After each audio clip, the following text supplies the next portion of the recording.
Welcome everyone. It is Sandra Alexei, and I'm from my website. It's called My Personal Muse, and I have a YouTube channel called Game Changer. I'm basically an author. I'm a spiritual and business coach. I'm an evolutionary and astrologer, a numerologist. And so I like to help people with self-discovery. I'm also an author. I just have my latest book coming out. And so today what we're going to do is we're winding down 2025 and we're getting ready for 2026. So what we're doing right now is we're shedding, because we are in the year of the snake. And so what do snakes do? They shed, because we're going to get ready for the fire horse next year that trots really fast. So anything that you're wanting to release in your life, it's a really good time, because I just did a presentation on the full moon for December 5th. So today we're going to talk about, and I also have a Facebook,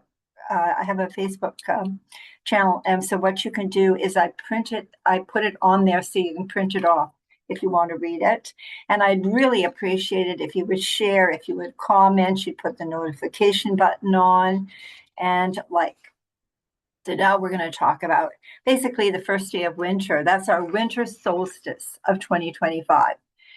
The winter solstice date is December 21st. The first day of winter in the northern hemisphere is marked by the winter solstice, which occurs on December 21st, right, at 10:30 a.m. The southern hemisphere's winter solstice occurs in June, so we're opposite. Okay, the winter solstice is the day with the fewest hours of sunlight throughout the year, making it the shortest day, of the year. Thankfully, after we reach the solstice, then the days begin to grow longer and longer till we get to the summer solstice, which is Sunday, June the 21st of 2026, the first day of summer and the longest day of the year.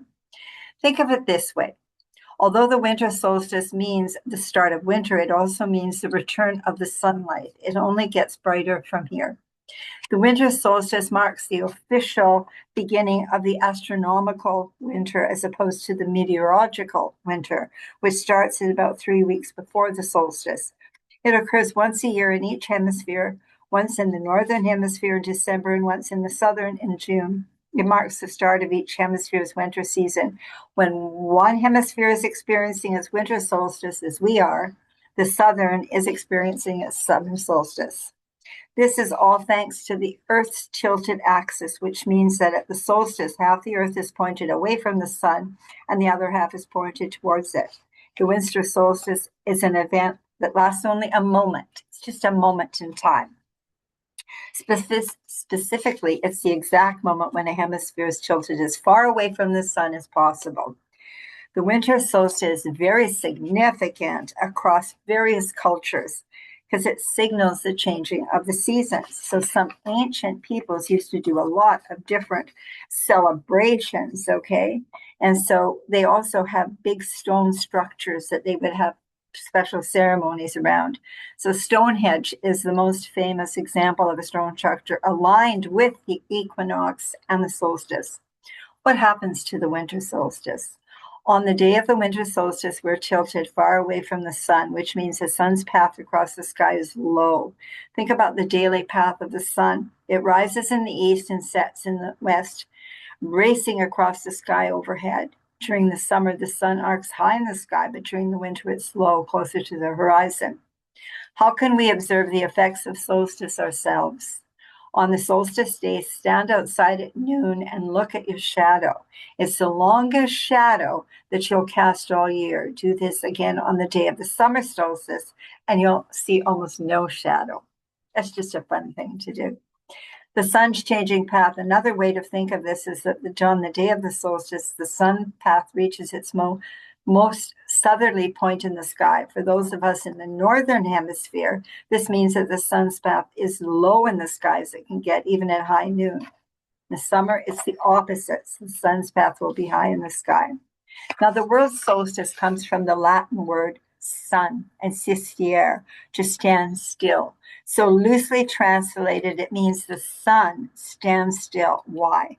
The sun's path across the sky appears to freeze for a few days before and after the solstice. The change in the noontime elevation is so slight that the sun path seems to stay the same or stand. The day after the winter solstice, the sun's path begins to advance northward again, eventually reaching its most northerly point on the day of the summer solstice. Traditions such as building bonfires, there's a lot of people I know that are already starting their celebrations. They do bonfires. They gather for different feasts. They watch the sunrise. Other common celebrations include lighting candles, making wreaths, engaging in rituals like dancing and singing, with many activities drawing from ancient pagan and indigenous practices that honor the sun. I wish you many blessings, much love. And as I say, I'd really appreciate it if you put the notification on, if you would comment and share, and many blessings. And this will be probably my last. I'll be doing one for the start of 2026, and many blessings and much love.